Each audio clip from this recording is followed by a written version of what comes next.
மாய்ந்து ஓடியதே இறைவா, இது என் பாவமே. இறைவா, என்னை மன்னியும். கண்ணீர் வடிக்கின்றேன், கண்ணீர் வடிக்கின்றேன்.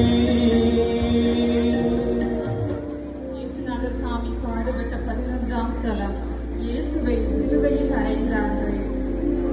தேவனை ஆராதித்து வணங்கி உமக்கு நன்றி என்று தோற்றம் செய்வோம்.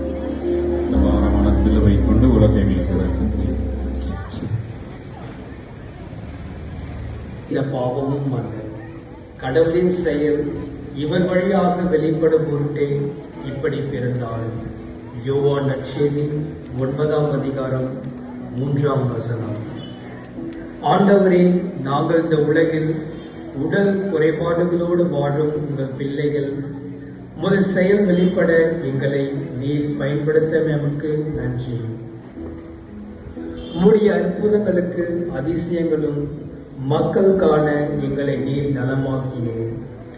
எங்களுக்கு தேவையான சக்தியை கொடுத்து இந்த உலகில் வாழ வழி செய்தீர். சிலர் நடக்க முடியாமல் இருக்கிறோம், சிலர் பார்க்க முடியாமல் இருக்கிறோம், சிலர் கேட்க முடியாமல் இருக்கிறோம். இருப்பினும் எங்கள் வாழ்க்கை மற்றவர்களைப் போல எளிதாக இல்லை ஆண்டவரே.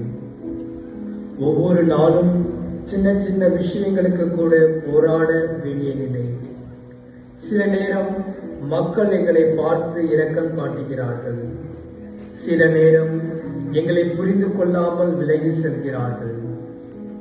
அது எங்கள் மனதை அமைதியாக காயப்படுத்துகிறது. நாங்களும் கனவு காண்கிறோம் ஆண்டவரே, நாங்களும் சிரிக்க விரும்புகிறோம், நாங்களும் எங்கள் திறமையால் இந்த உலகில் வாழ விரும்புகிறோம். ஆண்டவரே, நீங்கள் சிலுவையில் அறையப்பட்ட போது உங்கள் கைகளும் கால்களும் ஆணியால் குத்தப்பட்ட வேதனை எவ்வளவு ஆழமாக இருந்திருக்கும். அப்படியே எங்கள் உடல் குறைபாடும் சில நேரம் எங்களை வேதனைப்படுத்துகிறது. எங்கள் மனம் உடைந்து போகிறது, எங்கள் நம்பிக்கை தளர்ந்து போகிறது. ஆண்டவரே, எங்களுக்கு தாகமாக இருக்கிறது, ஏற்றுக்கொள்ளப்படுவதற்கான தாகம், மரியாதையுடன் வாழ்வதற்கான தாகம், எங்கள் வாழ்க்கைக்கும் அர்த்தம் இருக்கின்றது என்று உணர ஒரு நம்பிக்கைக்கான தாகம். எங்களை விட்டு விலகாமல் எங்கள் பாதையில் நீங்களே ஒளியாக இருங்கள் ஆண்டவரே. அன்பான பிள்ளைகளே, உங்கள் போராட்டத்தையும் அமைதியான கண்ணீரையும் நான் பார்க்கிறேன்.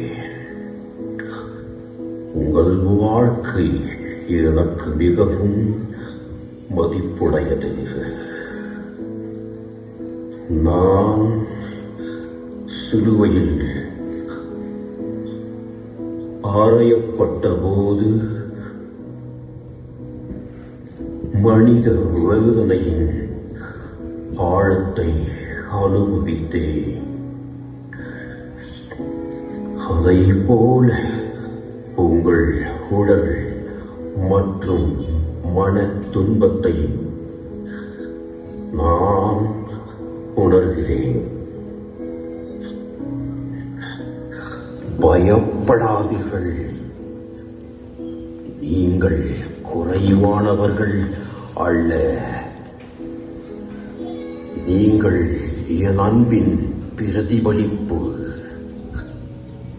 உங்கள் பலவீனத்தில் என் வலிமை வெளிப்படும். உங்கள் வாழ்க்கையை நான் அர்த்தமுள்ளதாக்குவேன். நான் தாகமாக இருக்கிறேன். மாற்றுத்திறனாளிகள் அன்பும் மரியாதையும் பெற்று முழுமையான வாழ்க்கை வாழ வேண்டும் என்பதற்காக.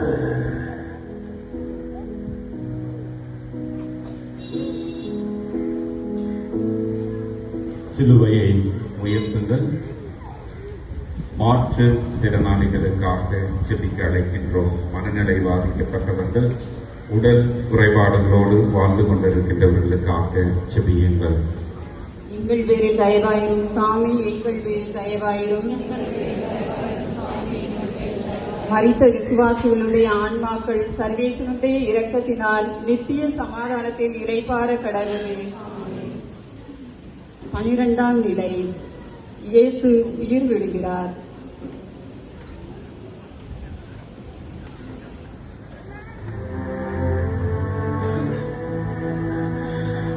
அப்பா, இவர்களை மன்னியும். இவர்கள் செய்வது என்னதென்று தெரியாமல் செய்கிறார்கள்.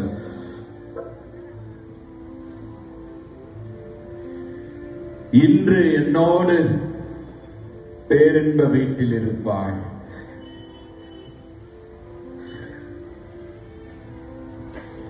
இதோ உன் தாய், இதோ உன் மகன்.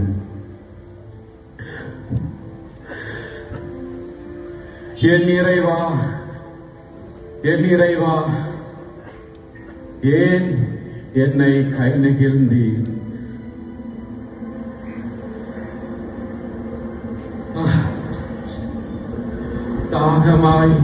தாகமாயிருக்கிறேன்.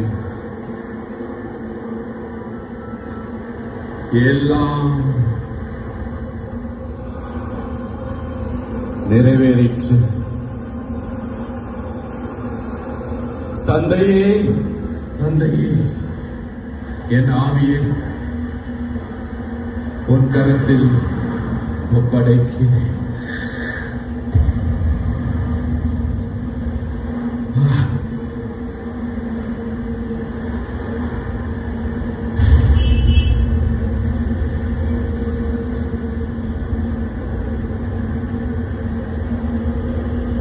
பச்சை மரம்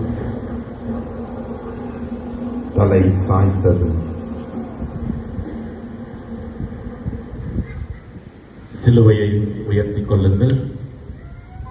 பச்சை மரமே, அசையா என் மனதை மாற்றும் என் இயேசுவே. சிலுவையை முத்தமிடுங்கள். எல்லாம் கையில் வச்சுக்கிற சிலுவை அப்படியே ஒரு முத்தம் தான் அன்னையின் மடியில் வைக்கப்படுகின்றார்.